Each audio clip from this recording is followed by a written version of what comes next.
The United States charges other countries only a 2.4 tariff on motorcycles.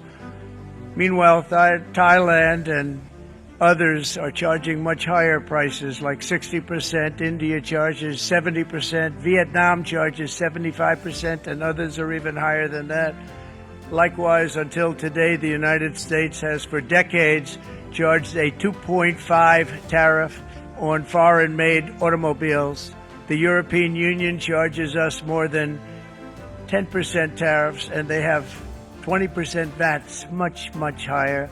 India charges 70%, and perhaps worst of all are the non-monetary restrictions imposed by South Korea, Japan, and very many other nations. As a result of these colossal trade barriers, 81% of the cars in South Korea are made in South Korea.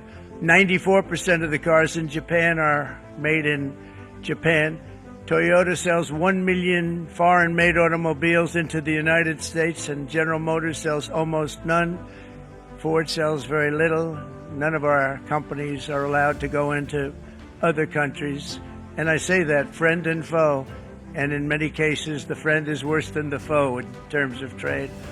But such horrendous imbalances have devastated our industrial base and put our national security at risk. I don't blame these other countries at all for this calamity. I blame former presidents and past leaders who weren't doing their job. They let it happen, and they let it happen to an extent that nobody can even believe. That's why, effective at midnight, we will impose a 25% tariff on all foreign-made automobiles.